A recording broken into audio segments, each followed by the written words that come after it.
Hi there, my name is Tara Johnston, and this is for my Applied Movements Mechanics Module 3 assignment, where I'm going to be doing 5 different movements and trying to properly identify their planes of motion and their axis of rotation. The first movement that we're going to do is an abduction-adduction movement of the glenohumeral joint. So our glenohumeral joint, or shoulder joint, consists of our glenoid fascia or cavity, and it connects to the head of our humeral, so creating our glenohumeral joint. So abduction-adduction movement would be moving the arms away from the midline, would be the abduction movement, and moving our arms towards the midline would be the adduction movement. So this is done in a frontal or lateral plane on a sagittal axis. So a frontal or lateral plane runs along the body here, dividing the body into anterior and posterior halves. The sagittal axis is what runs anterior to posterior, so front to back. So our shoulder, by doing an abduction-adduction movement, so this is the sagittal axis, runs on that rotation. The next movement that we're going to do is a lateral flexion of the lumbar vertebrae. Our lumbar vertebrae is the lower part of our back here. So it consists of 5 vertebrae in between our thoracic vertebrae and our sacrum. So a lateral flexion is side bending. So this creates a lateral flexion in the lumbar vertebrae, which is in the frontal or lateral plane as well and runs on a sagittal axis. So I'll turn around here and you can see where the lateral flexion happens in the lumbar vertebrae, and I turn to the side.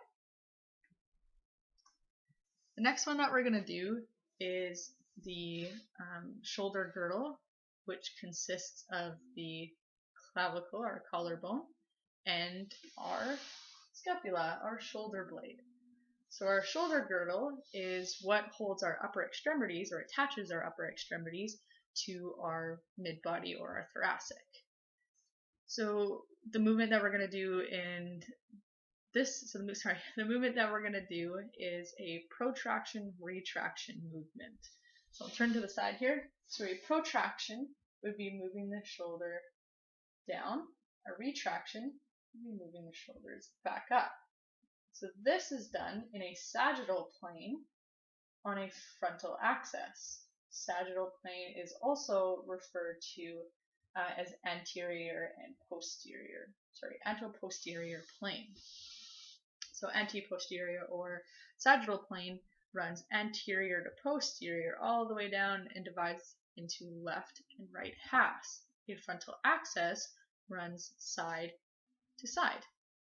So I'll be able to demonstrate this better on the next one, which is a knee flexion extension.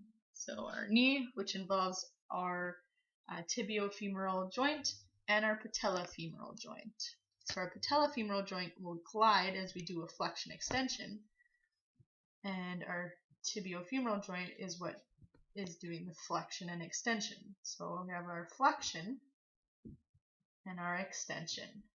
So this is done again in the sagittal plane on a frontal axis. So the sagittal plane is where the knee is moving into the sagittal plane, and the axis, show you better here, is what runs side to side. So as you can see, the knee runs through or rotates along that axis. The next one that we're going to do involves the acetobulofemoral or hip joint. So this is going to be a lateral rotation of the hip. So let's bring this down here. So in order to do a lateral rotation of the hip, the foot is actually going to come into a adduction movement, so towards the midline. So this is what creates a lateral or external rotation of the hip.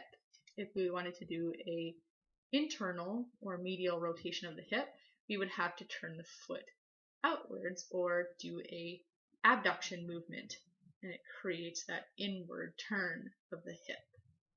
So this is done in a transverse plane or horizontal plane, running on a vertical axis. So a horizontal plane or transverse plane is a line that runs horizontal, dividing the body into superior and inferior, or a surface into superior and inferior halves. And the vertical axis runs superior to inferior, so runs straight down. So that consists of my video. Thank you very much for watching.